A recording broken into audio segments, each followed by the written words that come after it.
Good morning, everybody. It's good to be back here in Tampa. I'm joined this morning by FDLE Commissioner Mark Glass, HSI Assistant Special Agent in Charge Michael Calvo, St. Petersburg Police Department Chief Anthony Holloway, Hillsborough County Sheriff's Office Chief Deputy Joseph Maurer, and from our Office of Statewide Prosecution, Special Counsel Rita Peters.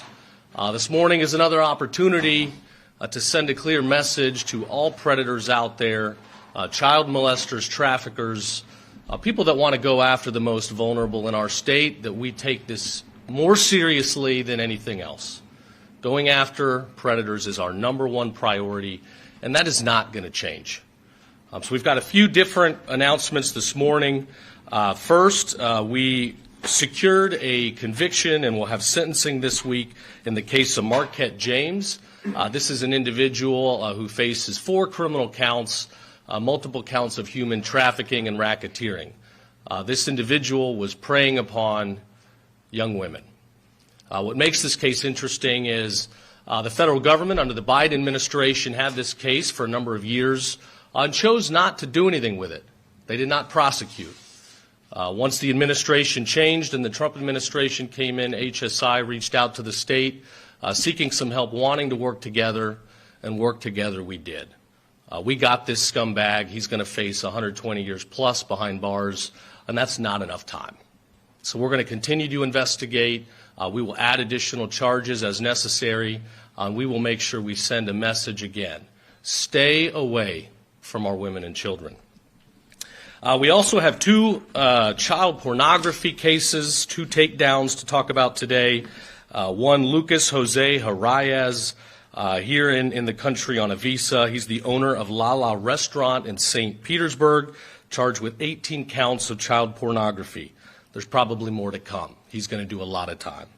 We also have Michael Yuntz, charged with 9 counts of possession of child pornography and 1 count of promotion of a sexual performance of a minor. He's looking at decades behind bars. Again, not enough time. I want to thank FDLE, HSI, and all of our law enforcement partners for working together to get these guys off the streets. Finally, we've been announcing more charges on the case of Mr. Holmgren. Did I get that right, Rita? Holmberg.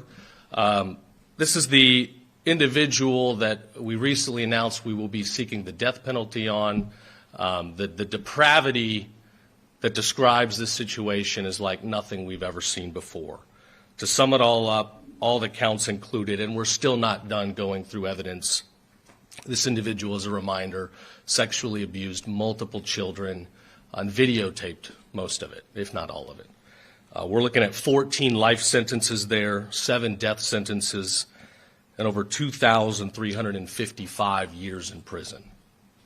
And people ask, why do you list all this out? Isn't 1 death sentence or 1 life sentence enough? It is not. We have to explain to the public how serious this is. Every single count, every single offense, and the punishment that is due. So we know when it comes to death penalty of a child predator, we're going to have to go up and hopefully get the United States Supreme Court to revisit this issue. We feel pretty confident that we're right on the law and that they will indeed revisit. We want to levy the ultimate form of punishment when it comes to this most heinous offense. Words cannot describe the pain that this man has caused for many kids that are out there. We'll pray for him, we'll treat him, we'll help them, but they may never realize a normal life because of what he took away from them. So this morning we again send a reminder, if you prey on our kids, if you go after our women, if you traffic and abuse, we will come for you with everything we've got. It's our number one priority, and we will shut you down. So again, I want to thank law enforcement for being here, for the work that they do, and especially, those behind the scenes. Prosecutors, they've got to review these videos. They've got to look at the pictures as they're putting the charging documents together. And that's why we've pushed that prosecutors in Florida receive the special risk retirement designation so they can get more and earlier retirement. Because not only are they going toe-to-toe, face-to-face with violent offenders who might get out and remember that last face they looked at, but they also have to be exposed to hours and hours of this sick stuff. It's necessary for evidentiary purposes, but that'll take a toll on somebody. So God bless them for doing it. We as a state need to take care of them for it, and I hope that our leaders in the state legislature will take this seriously. We have to have prosecutors doing this, or guys like these sickos go free. So thank you to our prosecutors, investigators, law enforcement. We live in a great state, and we're going to take down bad guys every day. So thank you for being here. Good morning. Thank you, Attorney General. I appreciate you letting me be here today to speak about this. When I come here all the time to talk on this, it's just one of many cases that's going on throughout our state all the time. Too many cases of sexual predators after our children. It's just he hears me tell you all the time, it's just evil people doing evil deeds against innocent people. And what we had here today, I'm just going to kind of get right into Mr. Yance. 1 count of promoting sexual performance and 9 counts of possession of sexual child abuse material. Now, he was part of an undercover operation that we do all the time. And if you do this type of stuff, don't be surprised if you hear a knock on the door or a thump on the door, or you go into the grocery store or something like that while you're in between your doing your deviant acts, that we may take you down. We have a strong partnership of federal, state, and local law enforcement. We don't tolerate it, and we have the Attorney General who here in the free state of Florida that will not tolerate it. And we will levy every bit of we can on these type of people that do this heinous stuff in our neighborhoods. But we were able to identify this through his IP address and obtain files depicting sexual abuse of children younger than 5 years old. That's prepubescent. That is just a sick individual. And we're not going to tolerate it in this great state. On January 27th, we busted in the door, got him, and put him in custody up in Citrus County, and he's in the 5th Circuit. Attorney General Uthmeier's Office of Statewide Prosecution are above the best, and I'm going to kind of chime in on what he was just talking about, our prosecutors. Just like our analysts and our officers, detectives, and deputies and agents, they have to see this stuff. They have to do everything they can to put somebody in jail. Put them away, to keep them away from our kids. Now, the difference is when he was talking about prosecutors for special risk class for retirement, they deserve it. And also, too, they get the threats just like officers get the threats from the public. When we put them in jail, it's just what we did. We put them in jail. Our prosecutors put them in prison. And they have a long time to remember the face of the person they were there to do, that put them there. Our faces will fade away, but theirs is seared in courtroom testimony day after day. They remember that, and we need to be supporting our prosecutors that are out there to ensure that they have the capability and the necessity, the needs they have to continue to do successful prosecutions, so we don't lose that great talent that we have in our judicial system to ensure that we put bad guys like this out of commission. Now, there's more to follow behind me that's going to talk more about the different cases they have. And people say, well, it's just a simple CSAM case. No, it's never simple. The victimization of these children, parents, neighbors, friends, is just horrific what they have to go through. And we really need to spend our time with the victim witnesses, ensure that our victims' right advocates are fully funded, that they're out there and they're doing the great job they do on a day-to-day basis to help build these children back into society, to help sure that they have the tools they need to be successful.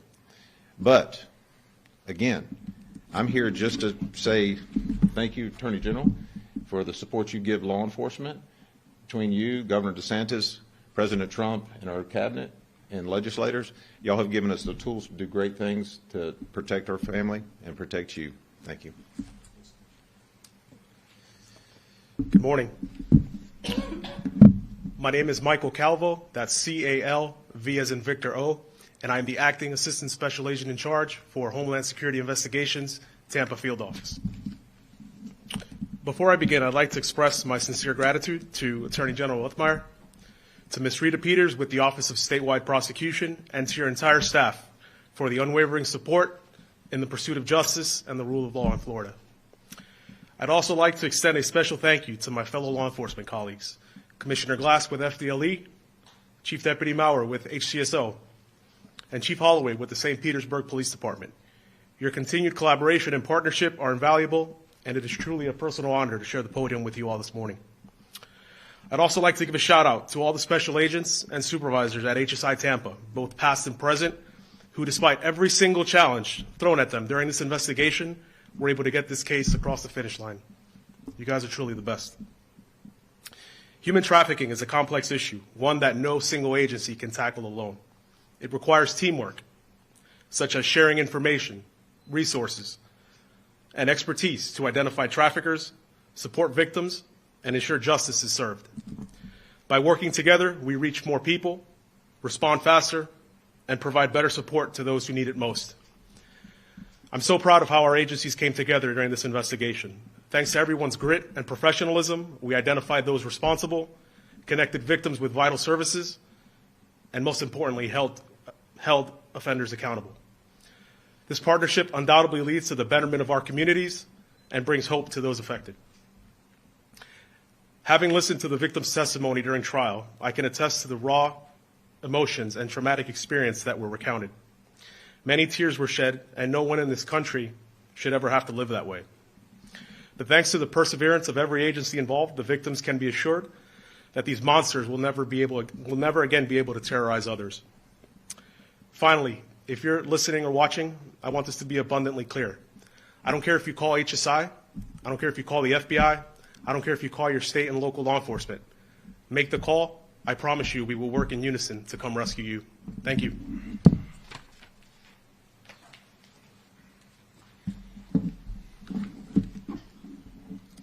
Good morning. I'd like to thank the Attorney General for putting us all together. And briefly, I just want to say that everybody's kind of likes everything that I want to talk about, but it's a public safety is not one agency responsibility. As you heard, it's state, federal, local, working together so we can take these predators off the street.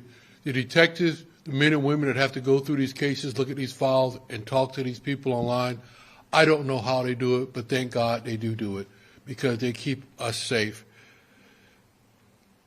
Just by getting the person off the street, it's not the end of it, it's just the beginning.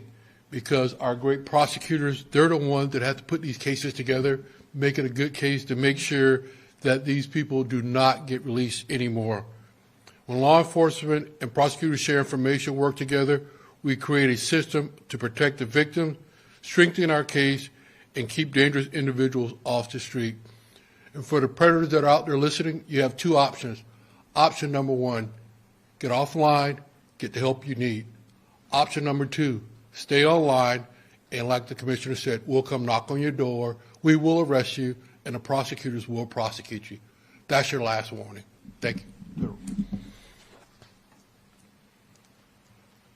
Good morning. On behalf of Sheriff Chad Chronister, it's my distinct honor and privilege to be here. First, thank you, Attorney General烏斯邁爾, for having us here. Thank you to the Department of Homeland Security Investigations. Sheriff Chad Chronister's #1 goal is to protect this community. And who are our most vulnerable? Women and children, from traffickers and predators.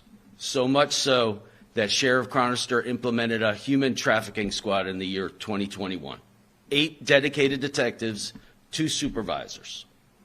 In just over 4 years, countless arrests, but the most important, 65 victims recovered. And I don't want to talk about the suspect in our case with HSI. I want to talk about the 2 victims. It's a story of courage and survival. And that's what we're here to do, is to identify those survivors, those victims, and bring them out of control of these traffickers and predators. Sexual assault, physical assault, financial control, that is not a life. And that is our job. Everyone standing behind me today, that is our #1 priority, to keep this community safe. And we can't do it alone.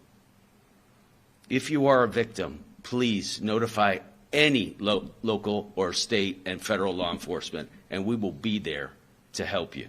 As I look, I see some of my detectives back here. and the dedication that they bring day in and day out to keep this community safe, just one victim is enough for that squad. But 65 in 4 years, it includes 13 juveniles, ladies and gentlemen. It is a problem, and it is an issue that Sheriff Chronister has given his word to attack, and we will continue to do so. Thank you to the prosecutors, because without their countless efforts, we can make the arrests, but they need to go to prison, like Chief Holloway said. They need to go to prison for a long time. Thank you all for being here today.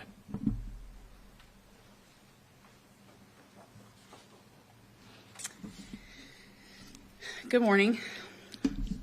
I stand before you deeply honored to serve as special counsel for Attorney General Uthmeier, whose priority from day one was the protection of our citizens and keeping Florida safe. I have profound gratitude for his unwavering commitment to the oath that he took a year ago. And I trust that the trust that he places in my office, the office that I share with Stephanie Bergen and countless other statewide prosecutors around the state of Florida. With his support, we have aggressively protected this state and will always, always put victims first as we meticulously pursue justice. I am equally thankful for the incredible partnerships that make this work possible.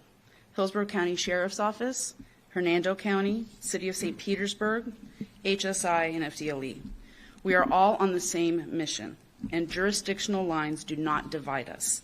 The men and women of these agencies are the line between good and evil, and Florida is fortunate to have them on our side. I also want to recognize the outstanding collaboration with my fellow prosecutors from the 5th Judicial Circuit, led by State Attorney Bill Gladson, and in the 6th Judicial Circuit, led by State Attorney Bruce Bartlett. We operate in lockstep because our victims deserve unity, and our state demands that. The cases we are pursuing reflect some of the darkest corners of our community. But with the courage of those survivors and the strength of our law enforcement officers and our victim service partners, we are taking action. Nathan Holmberg stands accused of heinous victimization of multiple young boys. The charges filed across Hillsborough County, Pinellas County, and Hernando County reflect the severity of those allegations, and the scope of this prosecution is sending a clear message. No victim's voice will go unheard, and no criminal act will be forgotten. In the case of Marquette James, who was convicted of human trafficking just in November, his threats and coercion were answered with strength, dignity, and justice. His victims found the courage to testify, even in the face of cross-examination by Marquette James himself. My co-counsel, Stephanie Bergen, and I were proud to be their voices in court. We thank HSI, Detective Sackler, Special Agent Sackler-Ledes, if I pronounce that properly, and Hillsborough County Detective Ryan Daniels. We are proud to have worked side by side. They are heroes in this fight. Finally, the 2 arrests for child sexual abuse material.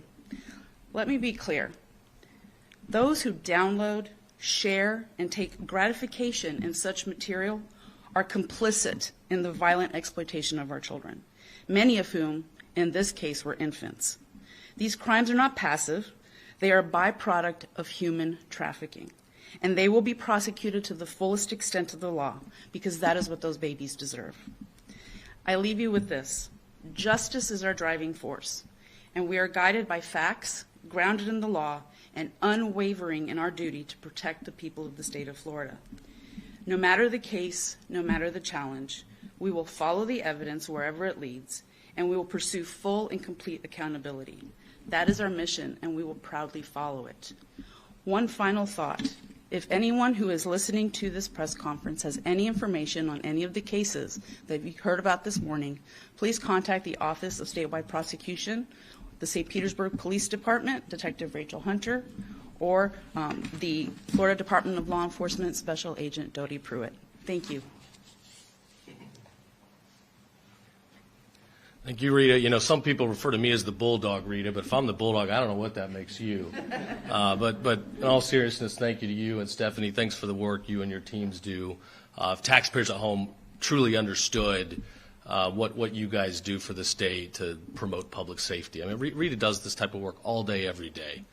That's going to take a toll on you, but she's doing it not for the paycheck. These aren't the highest paying jobs in the world. Certainly not for the lifestyle, as she probably burns the midnight oil more than almost anybody in a legal practice. But she's passionate about the work because it saves lives. It truly does. And to Michael, Homeland Security, we love having you guys here in the state. You see other states out there that don't welcome federal law enforcement, that want to resist and thwart and not work together. You don't see that chaos and that anarchy here in Florida because we got a great relationship. We work together to solve these problems. I mean, today's a terrific example. You got federal law enforcement, state law enforcement. You got the sheriff involved. You got local police, our prosecutors. We all work together because we have the same common goal. Rule of law, putting bad guys away, and looking out for Florida families. So it's an honor every day to get to be here. And I stand up and, get a lot of the credit, but these are the guys that do the work. So with that, I think we got time for a few questions. Anybody? The victims, there are several cases here. Are the victims local, Bay from Florida? Are they images of victims from other states or countries? How does this kind of play out? Yeah, several of the victims involved are from the greater Tampa Bay area.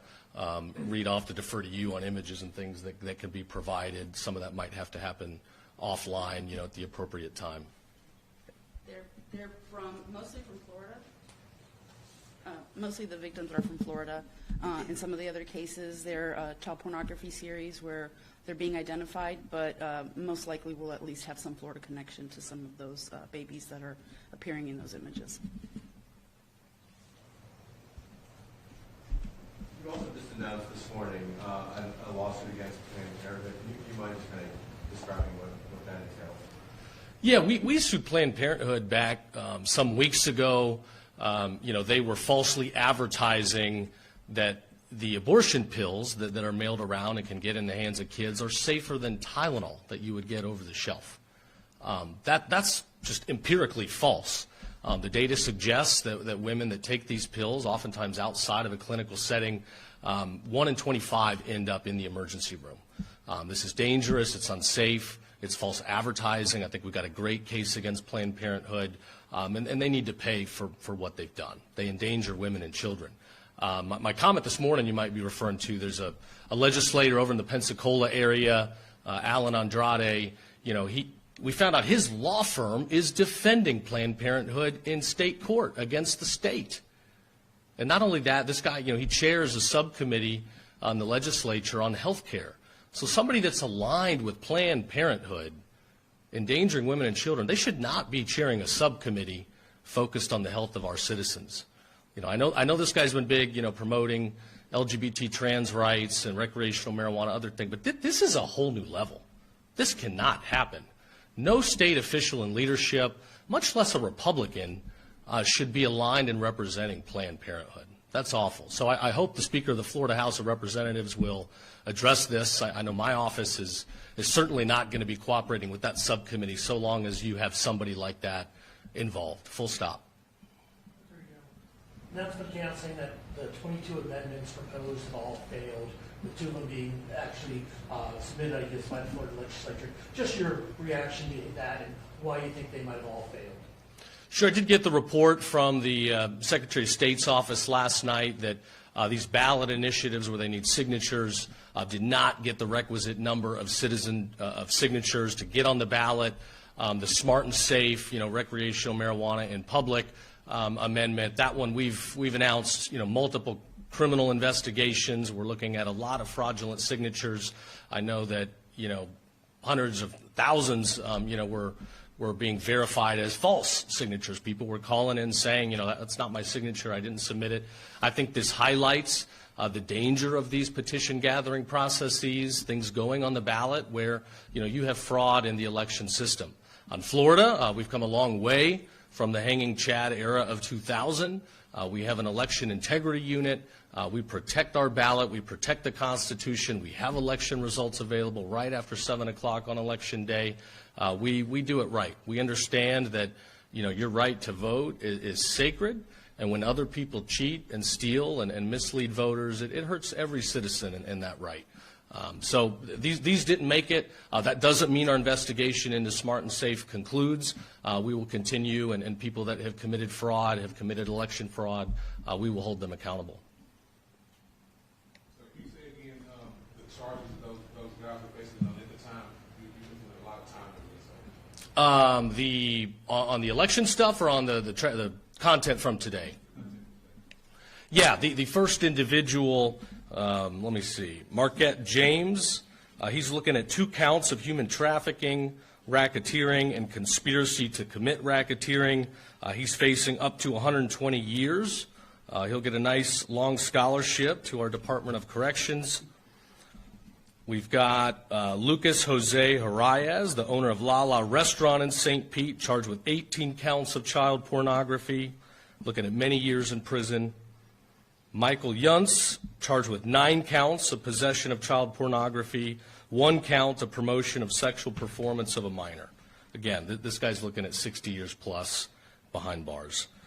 Then we've talked a lot, about the Holmberg case, which overlaps Hernando, Pinellas, and now Hillsborough counties. Multiple charges have been added as, our investigators and prosecutors continue to go through the footage, and there's just, unfortunately, a lot of it. It's sick. All right. Thanks, everybody. Have a good one. Thank you all.